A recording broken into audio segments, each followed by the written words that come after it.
Okay, it's going to be a review of Slammiversary 2022. I really enjoyed the show. I think it exceeded expectations from a wrestling standpoint. I think a lot of people were looking at Eric Young getting the title shot, and maybe you didn't know what to expect out of the main event. But yeah, the main event was really cool. I thought the booking was creative. And yeah, definitely think it delivered even more than the Josh Alexander match against Christian at Bound for Glory. But I think what's really going to put the show over the top is just the nostalgia. I just thought they did a beautiful job of paying tribute to TNA, to Impact Wrestling, the history. You saw some really nice surprises with Sting making an appearance. Kurt Angle actually mailed in a promo from the Kurt Angle show, and probably the moment of the night was just AJ. It really felt like AJ had a fight with WWE just to send a promo, and it just came off genuine. And yeah, man, AJ Styles is once again, he proved that he's Mr. TNA. The crowd went crazy when AJ came up on the screen. And then you saw some really nice surprises. You got the return of Davey Richards. Presented by Dixie Carter in the ROH versus TNA match. And America's Most Wanted actually showed up as well. So, yeah, I just thought the show was, very reminiscent of Final Battle. If Final Battle kind of, paying tribute to the history of Ring of Honor as, that was the last, that was potentially the last ROH show. But this felt like more of a celebration, and I would definitely say this actually came off a little bit better than Final Battle, just in terms of promoting the history. All right, so let's get right down to it.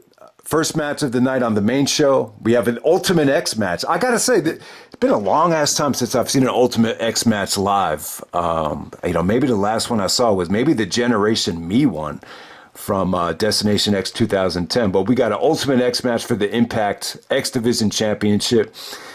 So Jack Evans actually does not make the show. So he's actually replaced by Andrew Everett, who's a familiar name. We've seen him in PWG. I think he was even an Impact Tag Team Champion at one point. But okay, so we got Speedball Mike Bailey taking on Ace Austin. Ace Austin's actually the champion, excuse me. So it's Ace Austin taking on Speedball Mike Bailey, Alex Zayne, Andrew Everett, Kenny King, and Trey Miguel. All right, there's a couple of gripes I have here. I thought this was a perfect opener. I think there were some really good things about it. It definitely had its moments. I think two things kind of holding this back. It's just the length. They only got about a little bit under 10 minutes. I really felt like this could have been, if this had really delivered, this could have put this pay-per-view into, pay-per-view of the year contention. And on top of that, I think you could have narrowed this down. I don't think you really had to have Andrew Everett replace Jack Evans. Everett actually made the match better. He took the biggest bump of the match, so you give him credit. But I don't know, Kenny King seemed a little bit out of place. And maybe if you just narrow this down to maybe 3 or 4 guys, it would have came off a little bit better. But without a doubt, the story is Speedball. Speedball actually busted out, like I said, the Hurricanrana, the Andrew Everett. I think he even did some of the rapid fire kicks while he was holding the cables. And he did try the Ultima Weapon shooting star press off the top of the cables. It's just tough to do. Those moves off the top of the Ultimate X. I think Daniels tried best moonsault ever. It's just tough to execute it, but it was pretty cool. He tried to pull it off. I thought Alex Zayne looked tremendous. Kenny King looked a little bit out of place, probably more out of place than anybody here. But I thought this was definitely a lot of fun. Trey Miguel looked very athletic. He actually busted out the top rope Canadian Destroyer onto. I believe it was Alex Zayne, actually. So, yeah, this definitely felt like a throwback to the old TNA days with the Ultimate X. So, yeah, very entertaining stuff. But when it ended, though, I was like, man, I just thought it ended a little bit too early. Because I definitely think this could have been, one of the better things of the night. Okay, next up we have the weakest match of the night. We got the influence of Madison Rayne and Tennille Dashwood taking on Rosemary and Taya. Valkyrie. Yeah, like I was saying, definitely the weakest thing of the night. The influence is kind of a throwback to the WWE Divas in 2008. I just really couldn't get into this thing. The best thing was actually the finish. If you just look at the finish here when they went home, that was probably the best thing. The better team went over here. I thought this girl, Taya, Valkyrie probably looked more impressive than anybody in the match. But yeah, definitely the weakest thing of the night. Probably the most skippable thing of the night. I really don't think Impact needs knockout tag team championships. I just think, it just feels like there's too many belts when you look at it that way. But, if you're going to have some of the other women like Purrazzo, team up with another, female main eventer, maybe it will make sense. But yeah, this is one match that I think could have been cut off the show. Cut this off the show, give the Ultimate X match about 5 more minutes, and you would have had a much better show. Okay, next up you got Sami Callihan taking on Moose.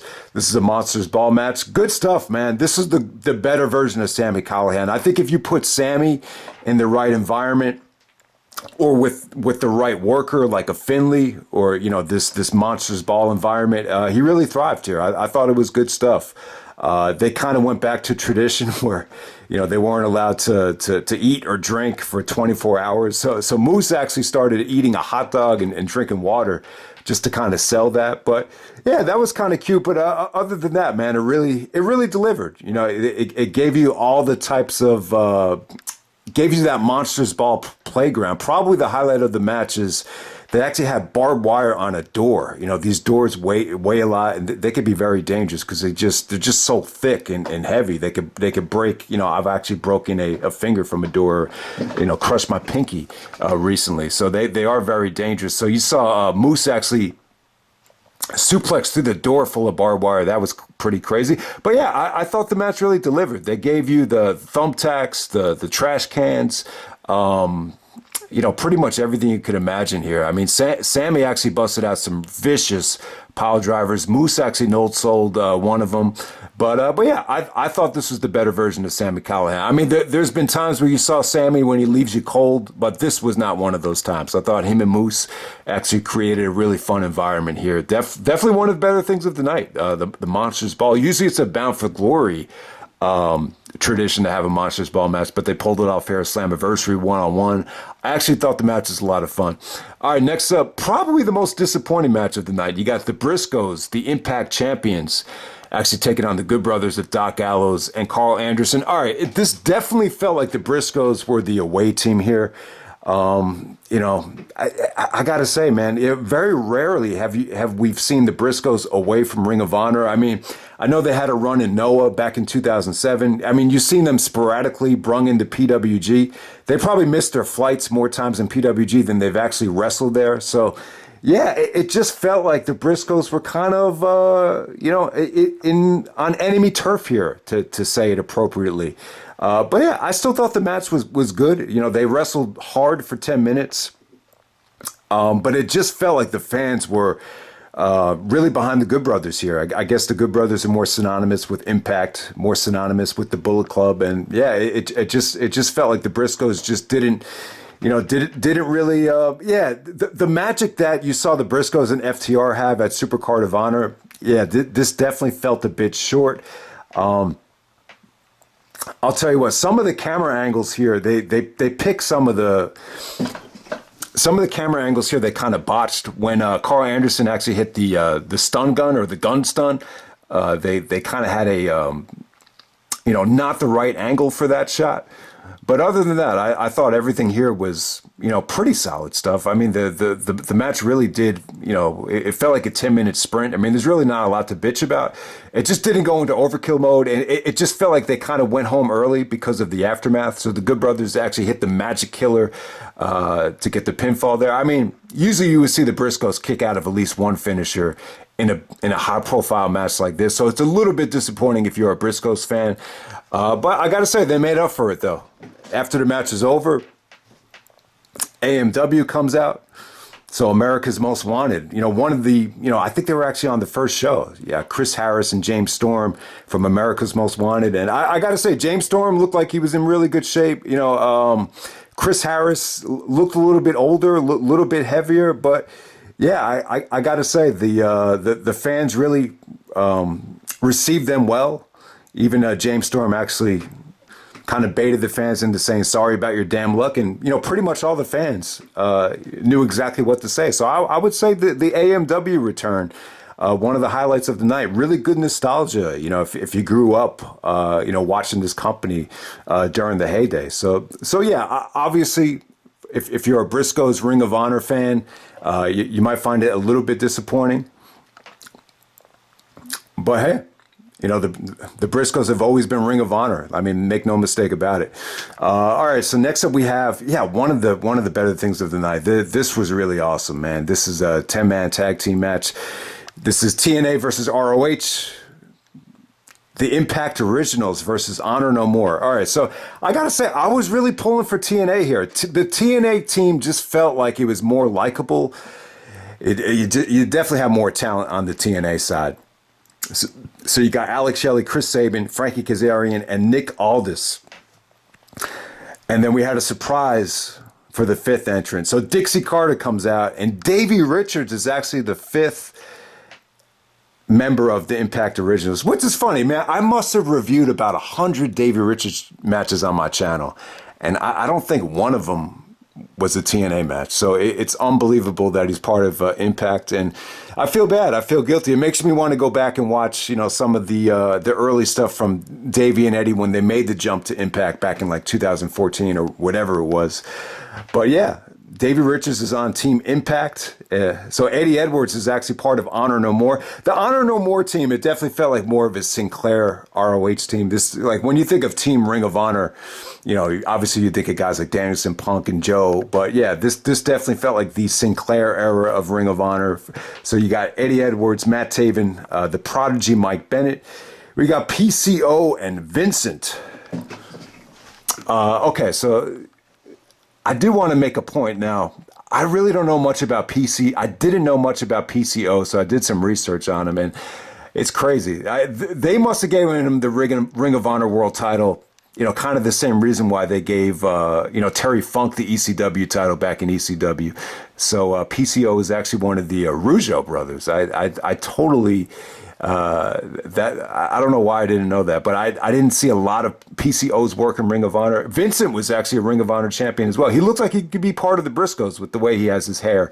But hey, I would definitely say that the Impact team was a little bit more talented, but yeah, the match was a lot of fun. Maria was out there. Her interference was kind of negated by Tracy Brooks. So I thought that was cool. It's cool to see Tracy. So Tracy and Frankie Kazarian are actually a couple. I had no idea.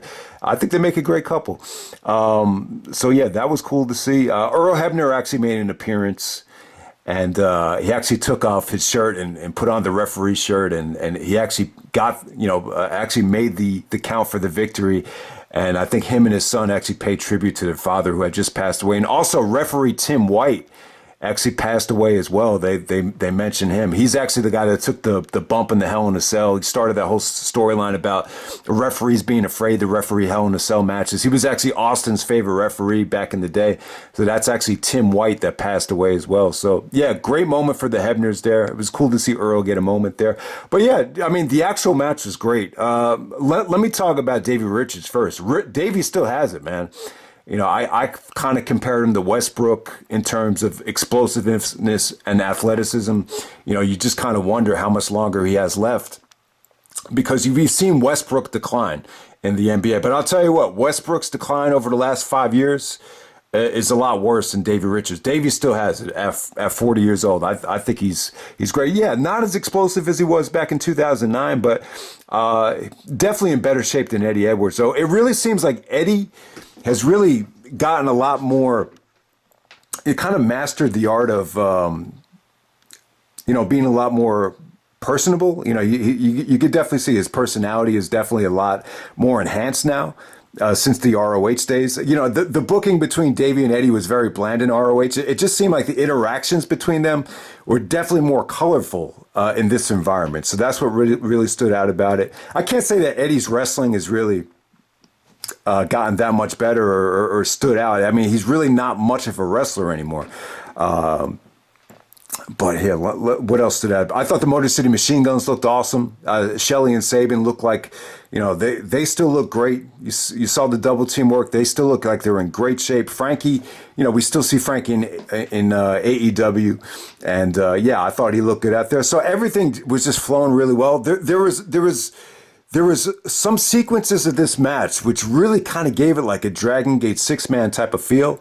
Obviously, it didn't hit that level, but I think it came close, man. I thought it was a lot of fun. And PCO, man, he actually got a lot of respect from the crowd, so it really felt like the fans really knew who he was. He's actually Jean-Pierre Lafitte and part of the Rougeau brothers, so yeah, I mean that's he definitely looks old out there, but he's a legend. So you could definitely see why the fans respect him and why Ring of Honor actually gave him the belt at one point. But yeah, Nick Aldis was good. Everybody here looked great, man. This was a lot of fun. This was definitely, I would definitely say this was the match of the night. It's debatable. I think I would give this the nod. Just a lot of fun. It's not the TNA versus ROH.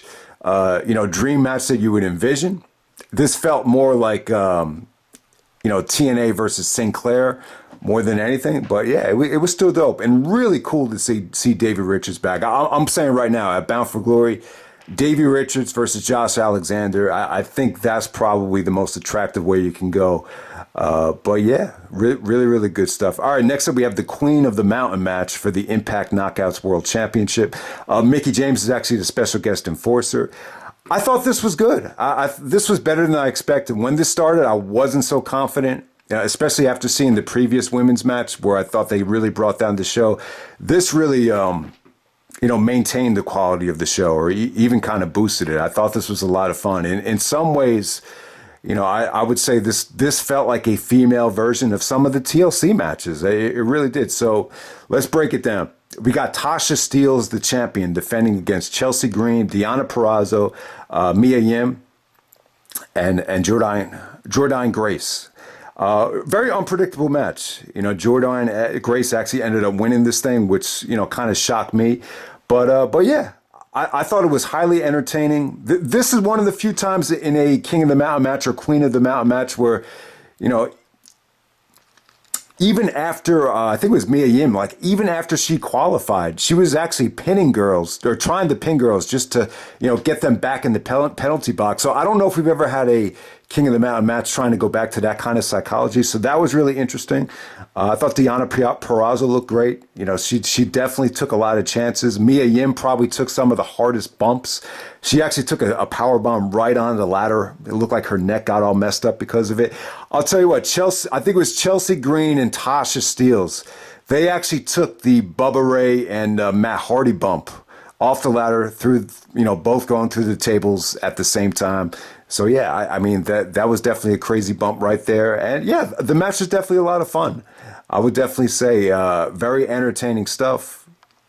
Didn't have a lot of confidence in it at first, but I thought all these women really busted their ass, and they gave you a fun match. They really did. The Queen of the Mountain, it was cool, and it was really cool that they kept tradition here and actually had this type of match because obviously Jeff Jarrett's the King of the Mountain. This is part of his idea, so I love the fact that they went back to the this concept because consistently, especially when Hogan and Bischoff came in, you had different forms of management tried to take this thing away. So yeah, good stuff there. Hopefully we'll see a King of the Mountain sometime this year, but we'll see what happens. And then the main event, we got Josh Alexander defending the title against Eric Young for the Impact Championship. Awesome stuff right here. I got to say, the booking was sweet. And you talk about paying tribute. All right, so my one gripe with the match at first, and it turned into more of a positive, they were doing a lot of paying tribute, paying tribute to Joe, Kurt Angle, the Jeff Jarrett with the stroke. And at one point I was like, man, this needs to feel a little bit more competitive. When you're constantly paying tribute to certain guys, it loses that aura of, all right, well, what are we doing here? Are we competing for the championship or are we just trying to pay homage to TNA? But I'll tell you what, though, as the match progressed, it just came one after another and it just kept on getting better and better. And it was like, wow. They're really making it work here, and there was just some of the tributes just came off really, really well. I thought some of the Joe stuff that didn't come off great. I think it was Eric Young that used the stroke that Jeff Jarrett uses. Obviously, Josh Alexander uses the ankle lock. That's actually his finisher. Josh Alexander actually had the main event Mafia Rose. on his attire. So I thought that was cool. But yeah, like in the beginning, I just thought some of the stuff didn't really work. But then, I think someone hit the Styles Clash. Then then Josh actually hit the best moonsault ever and did it just as good as Daniels. That really woke the crowd up. Trying to think of what there was actually, the Violent by Design guys were interfering in the match, and Josh actually busted out the angle slam through the table. I thought that was awesome. Yeah, so I gotta say, as the match progressed, the way they kind of incorporated a lot of the tributes really just they just got better and better, and I actually think it did make for a better match. And maybe they were going for this, maybe not. They took apart the ring where they took off the mat and they just had that wooden board on the mat, which is very similar to what AJ and I think Bully Ray did at Bound for Glory 2013, where AJ actually hit the spiral tap and hit the wooden part of the mat, which was just sick looking back on it. But it looked like they were trying to kind of pay tribute to that main event. But yeah, I thought this was actually good, man, in terms of the work between Josh and Eric. Eric Young was great here. Like, he looked crisp. He looked like he wrestled this match like his life was on the line. It felt competitive. It felt important. I think Josh Alexander is definitely one of the better talents in the business. He proved it here again. And yeah, they gave you some mind-blowing near falls at the end there. Eric Young actually hit the pile driver on the wooden board. Josh actually kicked out of it. There were some really nice transitions into some of the ankle locks from Josh. And then Eric actually takes a nasty power bomb on that wooden board, and then Josh finishes the deal with the kind of angel wings into the spike pile driver to win this thing. Beautiful ending though, man. They busted their ass. Like I was saying in the beginning, I think some of the tribute stuff, you didn't really get where they were going with it, but as the match progressed, and because the way the crowd reacted to some of these tribute finishers, I think that's what made it, really put it over the top. And yeah, they did a beautiful job of, just paying homage to the history of TNA throughout this whole thing. So I got to give it up. Yeah, I mean, who would have thunk it? I thought Eric was great here. Yeah, like even some of the guys from Violent by Design, like them interfering in the match actually helped the match. It added to the drama. It added to the booking. So just wanted to make that point right there. So without a doubt, man, this great main event, really, really good stuff. So if you haven't seen it yet, definitely check out Slammiversary. I do have something planned to kind of pay homage to, the first couple of TNA shows. I'll give you a hint. You'll find it phenomenal. But hopefully you won't be disappointed, but we'll see what happens. So that's Slammiversary 2022. Awesome show. If you guys think I'm overrating it, that's fine. But the rating has a lot to do with just the nostalgia and just how well the company promoted, the history and the prestige. So yeah, they got a lot to be proud of, man. The company has a great history. They've had some dark days. They definitely had, TNA's definitely had some dark moments, but without a doubt, I think, this show really proves that the positives blow away the negatives. And I'm out. All right.